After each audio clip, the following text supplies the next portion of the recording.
Bonsoir les amis, bienvenue sur Homme Avisé. Je vous propose maintenant la deuxième partie de la vidéo intitulée Crise russe, quelles implications pour l'Afrique? Dans la première partie, j'ai relaté les faits tels qu'ils sont produits samedi 24 juin 2023. Maintenant, je vais donner les diverses hypothèses sur ce qui s'est passé. Parce que la dernière fois, j'ai donné les faits de façon froide, une description des faits. Maintenant, il est question de comprendre ce qui s'est réellement passé en Russie. Parce que c'est lorsqu'on aura compris ce qui s'est réellement passé là-bas qu'on pourra évaluer les implications pour notre continent, quoi. Donc, sur ce qui s'est passé en Russie, il y a diverses thèses qui s'affrontent. La première est que il y a eu un coup d'État en Russie, une tentative de coup d'État en tout cas en Russie, financée par l'OTAN et les États-Unis. Donc, Prigojine aurait été financé par le camp occidental pour se retourner contre son ancien maître. Bon, cette thèse, franchement, je ne vais pas beaucoup la commenter, je n'y crois pas. Je l'ai évoquée juste pour qu'on puisse la balayer, n'est-ce pas, du revers de la main. Donc, dans le contexte actuel d'affrontement entre la Russie et l'Occident, sincèrement, je ne crois pas à cette thèse-là. La deuxième thèse, très souvent évoquée, est que tout ce qui s'est passé en Russie là, c'était une mise en scène. Une mise en scène orchestrée par Vladimir Poutine et son bon ami Prigojine, qui aurait tout orchestré dans le but de démasquer des traîtres potentiels dans le commandement militaire russe et tromper l'ennemi occidental. Bon. Dans la tradition militaire russe, on parle souvent de maskirovska ou mascarade, destiné ou déguisement destiné à tromper l'ennemi. En effet, la maskirovska tirée d'une comédie intitulée Les 17 printemps, qui, soit dit en passant, est l'œuvre préférée de Vladimir Poutine et qui lui aurait d'ailleurs inspiré sa vocation d'agent secret. Donc, je disais, la maskirovska est un mécanisme de purge qui a pour but de simuler pour tromper l'ennemi et nettoyer son propre camp par la même occasion d'éventuels traîtres. Donc, selon cette thèse qui est défendue par beaucoup d'Africains, dont des intellectuels entre guillemets, il s'agirait donc d'une simple ruse de guerre orchestrée par Vladimir Poutine et Prigojine, agissant de concert dans le but de démasquer des traîtres potentiels dans le commandement militaire russe et tromper l'ennemi occidental sur ses manœuvres. Quel crédit accorder à une telle thèse, les amis?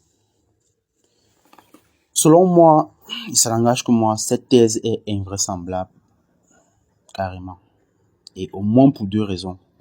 Primo, hormis Prigojine, personne d'autre n'a été inquiété ni traité de traître publiquement. En gros, aucun traître n'a été démasqué dans le haut commandement militaire et l'appareil étatique russe. À quoi a donc servi la maskirovska? Ça a servi juste à Prigojine à être neutralisé et mis à l'écart. Ce n'est pas très logique. La deuxième raison en deuxième, c'est que pour des manœuvres militaires, a-t-on besoin de simuler un coup d'État? Quelque chose d'aussi grave. Avec un scénario aussi dégradant pour l'image du régime et du pays. Car oui, à travers cet épisode, la Russie a montré aux yeux du monde une certaine fragilité. Au moins de surface. Elle a donné l'impression d'un pays sur lequel Poutine n'a plus le contrôle total. Un pays dont le pouvoir peut être renversé en 24 heures, pratiquement. Où les opposants peuvent entrer en rébellion ouverte, abattre des hélicoptères de l'armée et ensuite se faire pardonner, vu que le pouvoir a peur d'eux. Bref, Poutine et la Russie ressortent de cet épisode humiliés, ayant perdu du prestige. L'image d'un pays et d'un pouvoir fort que s'était construite la Russie s'est considérablement écornée. Avez-vous eu l'impression que la Russie est plus gagnée ou est plus perdue dans cette affaire? Poser la question, c'est y répondre. Même les pro-russes, au fond, ne croient pas en cette thèse de la Maskirovska Poutine-Prigojine, d'une association entre Poutine et Prigojine pour faire cette comédie grotesque. Parce que les pro-russes ont commencé par nier l'information. Ensuite, ils ont crié au complot occidental, disant que Prigojine était financé par l'OTAN et les États-Unis, pour finir maintenant par, une fois que Prigojine fait retourner ses blindés, pour finir maintenant par s'accrocher à la thèse de la mise en scène, un peu par désespoir. Les amis, seul quelque chose de particulièrement grave a pu justifier un tel déploiement sécuritaire à Moscou. Des tranchées creusées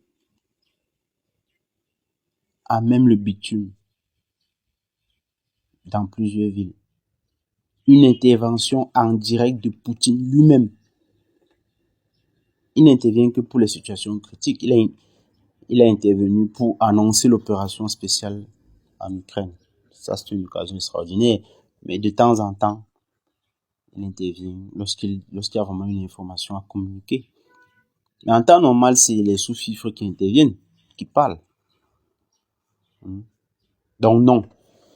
Il semble bien qu'il y ait eu quelque chose en Russie, quelque chose de plus grave que détecter quelques traîtres dans le commandement militaire. On ne peut pas jouer avec le feu comme ça, juste pour faire diversion, essayer de tromper l'ennemi, les manœuvres. Je comprends pas. Pour envahir l'Ukraine, on a besoin de simuler un complot, un coup d'État en Russie. C'est incompréhensible.